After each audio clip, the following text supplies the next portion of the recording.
वालेकुम। ये class 5th primary के लिए है। Subject English, topic Gulliver among the little people. आज हम दोबारा ये सबक पढ़ने जा रहे हैं। गिलिवर said to himself, these arrows are very painful and I won't try to break any more strings, but how can I free myself? गुलिवरस ओस वारिया यम तीर लगैत वारिया दाग यम वारिया पेनफुल तो यह वारिया कोशिश करान कि यम षटन बापत मगर यह दपान कि बह कित कन गछ यमो मज यल Gulliver lay these quietly and did not move for a long time. Gulliver ब्यूट थप करित इथे कन तो यह हेक वारियास कालस हरकत करित कहीं. Now the tiny man did not shoot any more arrows at him. वसो कोरुक लकट्यो इंसानो लकट्यो नफरो इमिस तीर लाइन बंद लयक न तमो इमिस बाकी तीर कहीं. They made a platform near his head. तमो बनोक इमिस कालस नजदीक अख स्टेज अख. Several of them climbed on the platform and one of them spoke. दपान तुम वारिया हस खै तथ स्टेजस पे तुम कलस नजदीक तस बनोक तो अख लोग पत वन्ने. But Gulliver did not understand the tiny man's word. मगर गलीवरन समझो न इमिस लकटिस इंसान सज यम कथ कहीं तुम अल्फाज आय न तस समझ कि सु क्या ओस तमिस वनान. Gulliver was very hungry and thirsty. Gulliver ओस वारिया बच होत त्रेश होत तमिस ओस लजमस त्रेश ते तो बच ते. He made some things for food and drink. दपान ये सो लोग उमन वन्ने कि बेस यछान कि उमन मे दियो सो कैंसा खेन बापत बे त्रेश चन बापत. They understood his things and bought him baskets full of tiny loaves of bread and tiny fruit. दपान इमो हस समझुक इम सज ये कथ ये क्या छ ऐसे वनान. तमो हस अनिक टूकरन मज लकचन लकचन टूकरन मज षोच टुकर कि बे हस अनिक मेव. Gulliver ate 2 or 3 loaves at a time. दपान यस ओस अक वक्त खेवान 2 या 3 षोच टुकर ओस ये इमो मज खेवान. Then they bought him water in tiny tubs. बे हस ओनुक तमो लकट्यो लकटन टबन मज तमिस खतर आब. He drank it and then went to sleep again. तिम हस खे ये चुट बे चेन ये त्रेश पत शुंग बे.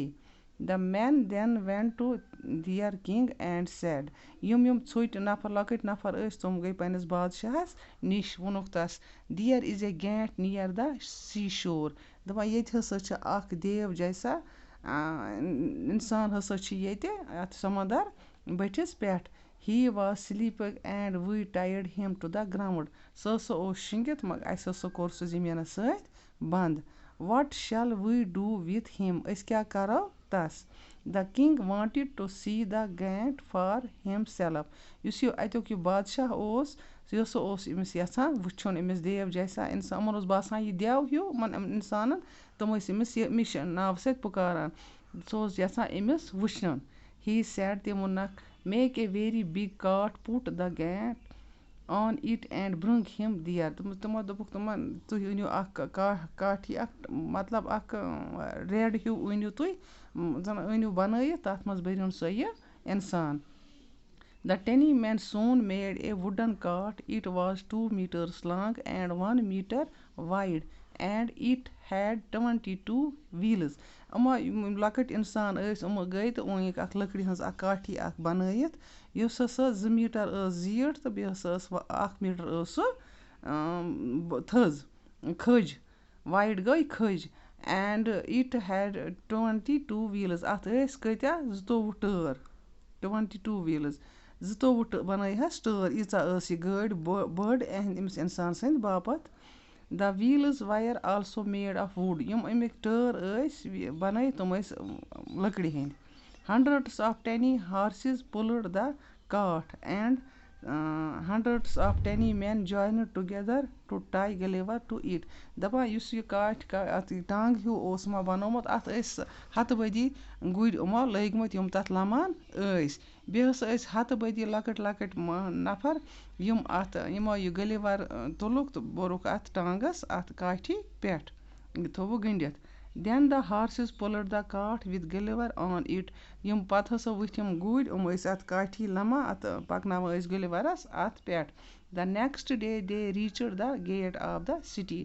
دَپان بیٚکہِ دۄہ دوٚیمہِ دۄہ ہسا وٲتۍ یِم اَتھ شہرکِس اَتھ گیٹَس پٮ۪ٹھ. Then the king of Lilliput came and saw Gulliver.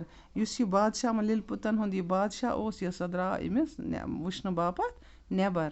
He was very surprised and said to himself, "Oh, this man is very big. His arms and legs are like tall tree." سُہ گوٚو أمِس کُن وٕچھِتھ حٲران یُتھُے أمۍ یہِ اِنسان وُچھ دوٚپنَس اوہو یہِ نفر ہسا چھُ واریاہ بوٚڑ. أمۍ سٕنٛز زنٛگہٕ تہٕ نَرِ تہٕ زنٛگہٕ ہسا چھِ اکھ أکِس زیٖٹھِس کُلِس ییٖژاہ چھُ یہِ نفر بوٚڑ. بچو پیارے بچو آز گوٚو ییٖژٕے ہن پگاہ پرو أسۍ مٔزیٖد اَمہِ برونٛٹھ کُن اِنشاء اللہ کرو أسۍ مُکمل پگاہ.